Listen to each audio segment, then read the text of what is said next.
দর্শক, এই বিষয় নিয়ে আপনাদেরকে আরও জানাতে চাই। আমাদের সঙ্গে যুক্ত হয়েছেন সুপ্রিম কোর্টের আইনজীবী ডক্টর কাজী জাহেদ ইকবাল। ডক্টর কাজী জাহেদ ইকবাল, আপনাকে স্বাগত জানাচ্ছি। অসংখ্য ধন্যবাদ আমাদেরকে সময় দেওয়ার জন্য।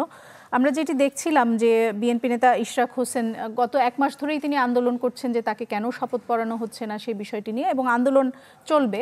এর মাঝেই তিনি আজ সেখানে গিয়েছেন, নগর ভবনে গিয়েছেন এবং তিনি প্রধান অতিথি হিসেবে বক্তৃতা দিয়েছেন, চেয়ারে বসেছেন। এই বিষয়টিতে তিনি বলেছেন যে তিনি অবৈধ মেয়র নন, বরং যারা শপথ পড়াতে দেরি করছেন বা পড়াচ্ছেন না তারাই বরং অবৈধ। এ বিষয় নিয়ে আইনগত দিক থেকে আপনার পর্যবেক্ষণ জানতে চাই। একটা ছোট্ট বিষয় হলো যে এটা তো পলিটিক্যাল রিটরিক এবং আইন দুটো আলাদা বিষয়। সুতরাং যেটা বিষয় সেটা হলো যে 2009 সাল এর আইনটি সিটি কর্পোরেশনের এবং 2010 সালের যে নির্বাচনী আইন আছে সেই আইন অনুসারে শপথের প্রয়োজন হবে আপনার মেয়র হিসাবে দায়িত্ব পালনের জন্য।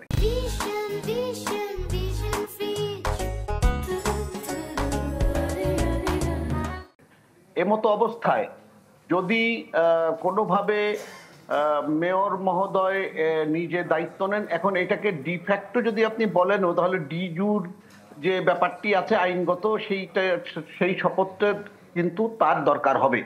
এখন এমতো অবস্থায় উনি যেভাবে বলেছেন সেটা তার পলিটিক্যাল রিটরিক, কিন্তু আমার মনে হয় যে শপথ না নেওয়া পর্যন্ত তার অফিসিয়াল ভূমিকাটা বেসিক্যালি আইনসঙ্গত হবে না। কারণ হলো উনি যদি কোনো সিদ্ধান্ত নিয়ে থাকেন সেই সিদ্ধান্তের সঙ্গে যে আইন দেশে প্রচলিত আছে সেই আইনের একটা সম্পর্ক থাকতে হবে।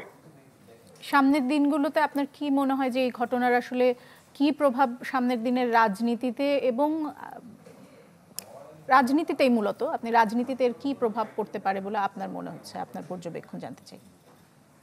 একটা বিষয় তো স্পষ্ট যে এটা ওই যে কথাটি বলছিলাম যে এটা বেসিক্যালি পলিটিক্যাল রেটরিক বা রাজনৈতিক ইস্যু, যেভাবে আমাদের এই যিনি মেয়র দাবি করছেন উনি বলছেন।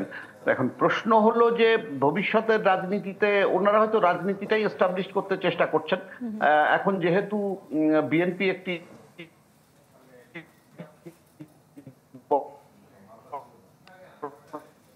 রাজনৈতিক দল এবং তারা মনে করছেন যে তারা আইন, তো সেই বিষয়টি এস্টাবলিশ করার তারা চেষ্টা করছেন এবং এটা এস্টাবলিশ করতে গিয়ে তারা কিছু সিদ্ধান্ত নিচ্ছেন, নগর ভবনে বসা ইত্যাদি।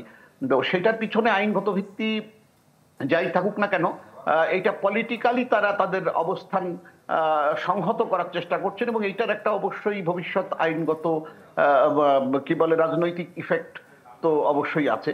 তবে একই সঙ্গে মনে রাখতে হবে যতক্ষণ পর্যন্ত উনি শপথ না নিচ্ছেন ততক্ষণ পর্যন্ত ওনার যে দায়িত্ব সেই দায়িত্ব পালনটা ডিফ্যাক্টো ভাবে যদি আপনি যথাযথ মনেও করেন কিন্তু ডিজুর অর্থাৎ আইনসঙ্গত হওয়াটা মুশকিল হবে। এটা ভবিষ্যতে একটা আইনগত জটিলতা তৈরি করতে পারে।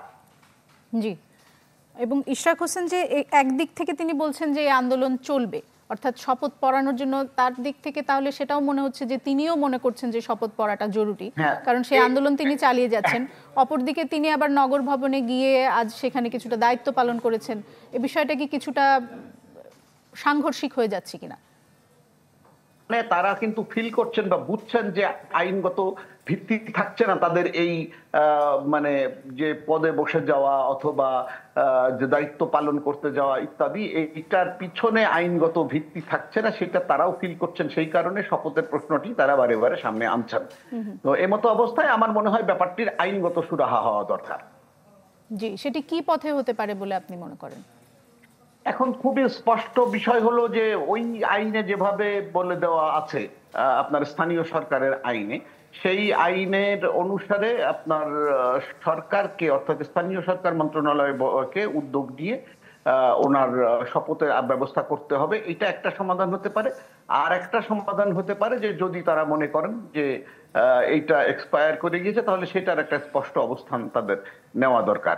অর্থাৎ তাদের স্থানীয় সরকার মন্ত্রণালয়কে এটার একটা কনক্লুশন টানতে হবে, কারণ এটা তাদের বেসিক্যালি দায়িত্বের মধ্যে পড়ে আইন অনুসারে। জি, ডক্টর জাহেদ ইকবাল, আপনাকে অসংখ্য ধন্যবাদ আমাদের সঙ্গে যুক্ত হওয়ার জন্য।